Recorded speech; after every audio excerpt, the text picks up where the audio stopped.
बिस्मिल्लाहिर्रहमानिर्रहीम। अस्सलामुअलैकुम दोस्तों आप जानते हैं कि डॉक्टर जाकिर नाइक दीन इस्लाम के वाहिद मुबल्लिग और आलिम हैं जिनका मुतालिया और उनकी यादाश्त पूरी दुनिया में मशहूर है। दुनिया के किसी भी इंसान ने, चाहे उसका ताल्लुक किसी भी मजहब से क्यों ना हो, जब डॉक्टर जाकिर नाइक को सिर्फ एक बार गुफ्तगू करते हुए अगर 5 मिनट के लिए भी सुना हो तो उसके जहन पर यह नक्श हो जाता है कि डॉक्टर जाकिर नाइक की यादाश्त और उनका मुतालिया बहुत ज्यादा है। यही वजह है कि डॉक्टर जाकिर नाइक जब भी मजमे से मुखातिब होते हैं, बराह रास्त तकरीर करते हुए भी वो कुरान पाक की आयत का हवाला उनके आयत नंबर के साथ देते हैं। सिर्फ कुरान पाक की नहीं बल्कि उन्हें बाइबल, वेदा और दुनिया की दीगर मज़ाहिब की अहम मजहबी किताबों के अहम निकात, रेफरेंस और हवालाजात के साथ याद हैं। यही वजह है कि वो पूरी दुनिया के बड़े बड़े गैर मुस्लिम रहनुमाओं के साथ भी अहम मुबाहिसे कर चुके हैं और इस मुबाहिसे में भी वो रेफरेंस यानी हवालाजात की मदद से अपनी बात में वजन पैदा करते हैं। दोस्तों, आज की ये वीडियो देखने के बाद आपको यकीनन डॉक्टर जाकिर नाइक की यादाश्त पर मजीद हैरत होने लगेगी, क्योंकि डॉक्टर जाकिर नाइक ने अपना राज बताया है कि आखिर क्या वजह है कि उनकी यादाश्त इतनी अच्छी है।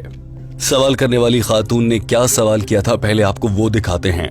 इस खातून ने अपने सवाल में जहां डॉक्टर जाकिर नाइक से ये मालूम किया था कि आपकी बेहतरीन यादाश्त का राज क्या है, वहीं ये भी जानना चाहा था कि क्या कुरान पाक में कोई ऐसा हवाला मौजूद है जिसके जरिए अपनी यादाश्त को बेहतर किया जा सकता हो। डॉक्टर जाकिर नाइक ने अपने खूबसूरत अंदाज से जवाब देना शुरू किया और सबसे पहले कहा मुस्कुराते हुए कि बहुत से लोग मुझसे ये सवाल करते हैं और अपने साथ मेज पर रखे कुरान मजीद को उठाकर अपने हाथ में उठाकर पूरी दुनिया को दिखाते हुए कहा कि इसमें है दुनिया के सभी सवालों का जवाब और मेरी यादाश्त का राज भी ये कुरान मजीद है। इस मौके पर डॉक्टर जाकिर नाइक ने कहा कि मैं जब अपना दावती प्रोग्राम मुनक्किद करता हूं तो अपने तालिब इल्मों को भी यही बात समझाता हूं। डॉक्टर जाकिर नाइक ने कहा कि मैं अपने तालिब इल्मों को 3 अहम चीजें बताता हूं। उनमें से पहली चीज ये है कि अल्लाह ताला कुरान पाक की सूरह अल इमरान चैप्टर नंबर 3 आयत नंबर 160 में इरशाद फरमाते हैं, तर्जुमा, और अगर अल्लाह ताला तुम्हारी मदद करे तो तुम्हारा कोई कुछ बिगाड़ नहीं सकता। लिहाजा ईमान वालों को अल्लाह ताला पर भरोसा रखना चाहिए और पहली चीज अल्लाह पर मुकम्मल ईमान और भरोसा है। डॉक्टर जाकिर नाइक ने कहा कि इसी तरह से कुरान पाक की सूरह अनकबूत चैप्टर नंबर 29 आयत नंबर 59 में इरशाद फरमाया गया है कि अगर तुम मेहनत करो और जिद्दोजहद करो तो अल्लाह ताला तुम्हारे लिए खैर के रास्ते खोल देगा। और यही वो दूसरी चीज है जो मैं अपने तालिब इल्मों को बताता हूँ, अल्लाह की राह में मेहनत करने से अल्लाह ताला उसका सिला जरूर देते हैं। डॉक्टर जाकिर नाइक ने कहा कि और तीसरी अहम चीज ये है कि अल्लाह ताला ने कुरान पाक की सूरह नहल आयत नंबर 43 में इरशाद फरमाया है, और अगर तुम कोई बात नहीं जानते तो उससे पूछो जो इल्म रखता है। डॉक्टर जाकिर नाइक ने इस आयत की तफसीर बयान करते हुए कहा कि इसका ये मतलब है कि इल्म वालों से इल्म हासिल किया जाए। ये तीनों बातें मैं अपने तालिब इल्मों को बताता हूँ। डॉक्टर जाकिर नाइक ने कहा कि लोग मुझसे अक्सर ये सवाल करते हैं कि यादाश्त तेज करने की टेक्निक क्या है। मैं उन्हें बताता हूँ कि भाइयों, टेक्निक कुछ भी नहीं है, दरअसल अल्लाह पर मुकम्मल ईमान और अल्लाह की राह में मेहनत करना ही वाहिद टेक्निक है। डॉक्टर जाकिर नाइक ने कहा कि जो लोग अल्लाह की राह में निकल पड़ते हैं और दीन इस्लाम की तबलीग और अल्लाह की राह में काम करते हैं, अल्लाह ताला उनका हाथ थाम लेते हैं और अल्लाह उनकी मदद करता जाता है। चाहे फिर वो मालूमात का इजाफा करना हो, यादाश्त तेज करना हो या फिर दुनियावी मसाइल से छुटकारा पाना हो, अल्लाह ताला अपने मुबल्लिग का हाथ थाम लेता है। डॉक्टर जाकिर नाइक ने इस मौके पर यह भी कहा कि अगर आपको अपने किसी भी नेक मकसद में कामयाबी हासिल नहीं हो पा रही तो याद रखिए कि 2 ही वजूहात हो सकती हैं, या तो आप अल्लाह की राह में ठीक से मेहनत नहीं कर रहे या फिर आपको अल्लाह की जात पर मुकम्मल भरोसा नहीं है। किसी भी मुसलमान का ये ईमान होना चाहिए कि दुनिया में कोई भी काम जो वो इंसान करता है वो उसकी अपनी जाती सलाहियतें नहीं बल्कि अल्लाह की देन होती है। डॉक्टर जाकिर नाइक ने कहा कि जहां तक यादाश्त तेज करने की बात है तो आपको ये जानकर हैरत होगी कि हम दावत इस्लामी सिखाते हुए 40 दिन का एक खुसूसी प्रोग्राम रखते हैं जिसमें हमारे तालिब इल्मों को सिखाया जाता है। और आपको ये जानकर भी बहुत ज्यादा हैरत होगी कि मेरे बहुत से तालिब इल्म ऐसे हैं जो कुरान पाक और दीगर मजहबी किताबों का आयत और रेफरेंस नंबर देकर बात करते हैं, यानी अब उनकी यादाश्त अल्हम्दुलिल्लाह बहुत बेहतर हो गई है। डॉक्टर जाकिर नाइक ने कहा कि हमारे पास दुनिया के मुख्तलिफ हिस्सों से तालिब इल्म आते हैं और हम उन्हें सिखाते हैं कि दीन इस्लाम की तबलीग कैसे करनी है और मजमे से यानी बड़े इज्तिमा से खिताब कैसे करना है। डॉक्टर जाकिर नाइक ने अपनी बात मुकम्मल करने से पहले ये भी कहा कि चूंकि आपने अपने सवाल में कहा था कि कुरान पाक में क्या इस हवाले से कुछ हवाला दिया गया है, कहीं बताया गया है कि यादाश्त तेज करने के लिए कुछ वजीफा या कौन सी आयात पढ़ी जाएं, तो डॉक्टर जाकिर नाइक ने कहा कि मैं इस पर भी आपको जवाब दे देता हूँ। उन्होंने कहा कि मैं अपना लेक्चर शुरू करने से पहले हमेशा कुछ आयात पढ़ता हूं और वो आयात कुरान पाक की सूरह ताहा चैप्टर नंबर 20 आयत नंबर 25 से 28 तक की हैं। रब्बी शरह ली सदरी व यस्सिर ली व अमरी वहलुल उक़दतम मिन लिसानी यफ़क़हू क़ौली। डॉक्टर जाकिर नाइक ने कहा कि ये आयात अल्लाह ताला ने उस मौके पर नाजिल की जब अल्लाह ताला ने हज़रत मूसा अलैहिस्सलाम को फ़िरऔन को दीन का पैगाम देने के लिए भेजा था।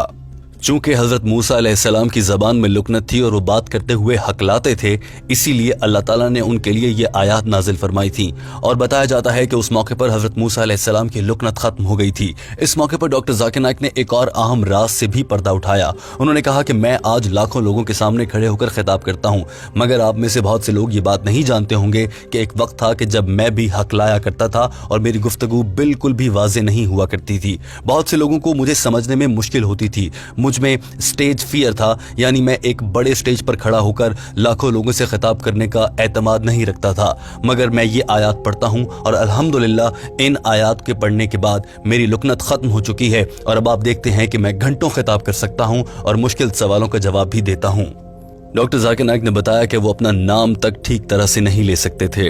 डॉक्टर जाकिर नाइक ने कहा कि बात हज़रत मूसा अलैहिस्सलाम से मुताल्लिक हो रही थी और जो आयात मैंने आपको पढ़कर सुनाई हैं उनका मफहूम यह है कि ऐ मेरे रब, मेरे सीने को खोल दे, मेरे फरीज़ा को मेरे लिए आसान कर दे और मेरी ज़बान से लुकनत ख़त्म कर दे ताकि ये लोग अच्छे से मेरी बात को समझ सकें।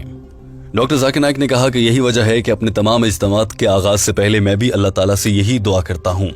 डॉक्टर जाकिर नाइक ने इस मौजू को समेटते हुए कहा कि लिहाजा किसी भी सूरत में यादाश्त को तेज करने के हवाले से तो कुरान पाक में मेंशन नहीं है, अलबत्ता ये आयात किसी भी गुफ्तगू का आगाज करने से पहले पढ़ लेनी चाहिए, जैसा कि मैं पढ़ लेता हूँ। लेकिन बेहतरीन यादाश्त और दीन इस्लाम की राह में आगे बढ़ने के वाहिद दो ही रास्ते हैं और वो है हकीकी और नेक नीयत के साथ जिद्दोजहद, अल्लाह की राह में मेहनत करना, और दूसरा अहम रास्ता ये है कि अल्लाह की ज़ात पर मुकम्मल भरोसा रखना, अपनी ज़ात के बजाय अल्लाह की ज़ात पर यकीन और एतमाद और भरोसा रखना कि दुनिया में जो भी काम होता है अगर वो मैं भी करता हूँ तो वो मेरे हाथों से तो होता है मगर उसमें मदद और हकीकी ताउन अल्लाह की ज़ात का है। दोस्तों, इस मामले पर टीम हम कदम ने भी कुछ अहम तहकीक की है और आपको बताना चाहते हैं कि मालूम हुआ है कि खुश्क मेवजात खाने से भी यादाश्त में इजाफा होता है। इसके अलावा वो अफराद जो कुरान मजीद की बाकायदगी से तिलावत करते हैं और हर रोज़ कुरान पाक को याद करते हैं, कुरान पाक की तिलावत कलाम पाक करते हैं, अल्लाह ताला उनकी यादाश्त में भी इजाफा फरमाते हैं। वो तमाम लोग जो मुकम्मल नींद लेते हैं और कम नींद का शिकार नहीं होते, उनकी यादाश्त भी बहुत बेहतर रहती है। साइंस ये भी साबित करती है कि वो तमाम अफराद जो खाना कम मिकदार में खाते हैं, उनकी यादाश्त भी बहुत अच्छी रह जाती है। डॉक्टर जाकिर नाइक ने अपनी गुफ्तगू में ये भी कहा कि साइंस ये मानती है कि दिमाग का जितना ज़्यादा इस्तेमाल किया जाए वो उतना ही चुस्त हो जाता है। ये बिल्कुल उसी तरह से है जिस तरह से हम वर्जिश करने के बाद अपने जिस्म का इतना इस्तेमाल करते हैं कि हमारा जिस्म और उसके मसल्स मजबूत और ज़्यादा एक्टिव हो जाते हैं। इसी तरह से दिमाग का भी हिसाब है। अगर इंसान अपने दिमाग को ज़्यादा से ज़्यादा इस्तेमाल करे तो उसका इस्तेमाल बढ़ता जाता है। आप जानते होंगे कि आइंस्टाइन दुनिया का एक मशहूर मारूफ साइंसदान था और बताया गया है साइंसी तहकीक के बाद ये साबित हो चुका है कि आइंस्टाइन ने भी अपने दिमाग का अभी कुछ फीसद हिस्सा ही इस्तेमाल किया था और आइंस्टाइन ने इतने कम इस्तेमाल के बाद भी इतनी बड़ी फिजिक्स की थ्योरी पेश कर दी। तो आम इंसान अगर चाहे तो अपने दिमाग को इससे भी ज्यादा इस्तेमाल कर सकता है। दोस्तों, ये तो सवाल हो गया डॉक्टर जाकिर नाइक साहब से और टीम हम कदम की जानिब से की गई कुछ रिसर्च, मगर यही सवाल उनकी यादाश्त से मुताल्लिक हजरत इमाम शाफी रहमतुल्लाह अलैह से भी पूछा गया था। और दोस्तों, आप ये जानकर हैरान रह जाएंगे कि उनका जवाब कोई खुश्क मेवजात खाने या फिर वर्जिश करने से मुताल्लिक नहीं था। उन्होंने कहा था कि अपनी नजरों की हिफाजत करो, ना महरम की जानिब ना देखो। इमाम शाफी रहमतुल्लाह अलैह ने फरमाया कि मेरी यादाश्त का राज ये है कि मैं नामहरमों को नहीं देखता और जब मैं ऐसा नहीं करता तो अल्लाह ताला मेरी यादाश्त में इजाफा फरमाते हैं। दोस्तों, इस पूरे बयान की रोशनी में टीम हम कदम आपको ये तजवीज़ पेश करना चाहती है कि किसी भी सूरत नामहरम चेहरे को देखने से इज्तनाब किया जाए। अगर खुदा न खास्ता किसी वजह से भी आपकी पहली नज़र पड़ जाती है तो दूसरी नज़र से इज्तनाब किया जाए। ये बात अब मामूल का मुशाहिदा बन चुकी है कि नौजवान लड़के घरों से बाहर निकलते हैं और महज अपनी ज़िंदगी के कई घंटे सिर्फ इस मकसद के लिए गुजार देते हैं कि वो नामहरम लड़कियों को देखना चाहते हैं, जिसे आम अल्फाज में बाज़ औक़ात डेट करना या फिर विंडो शॉपिंग तंग करना या फिर मुख्तलिफ अल्फाज इस्तेमाल किए जाते हैं। टीम हम कदम की आपसे ये इल्तमास है और गुजारिश है कि खुदा के लिए ऐसी हरकत से बाज रहें। अगर आज आप घर से बाहर निकलकर किसी की माँ बहन बेटी को बुरी नज़र से देखते हैं, आपके घर में भी माँ बहन बेटी मौजूद है और कल को खुदा न खास्ता उन्हें भी कोई इसी नज़र से देखेगा। दोस्तों, इसी अहम पैगाम के साथ आज की वीडियो का अख्ताम करते हैं। हमें उम्मीद है कि आपको ये वीडियो पसंद आई होगी। कमेंट करके अपनी राय का ज़रूर इजहार कीजिएगा और बताइएगा कि क्या आज से पहले आप ऐसे ही नामहरम को देखते रहे, और ये भी बताइएगा कि अपनी याददाश्त को बेहतर बनाने के लिए आप क्या करते हैं। वीडियो देखने का बहुत शुक्रिया।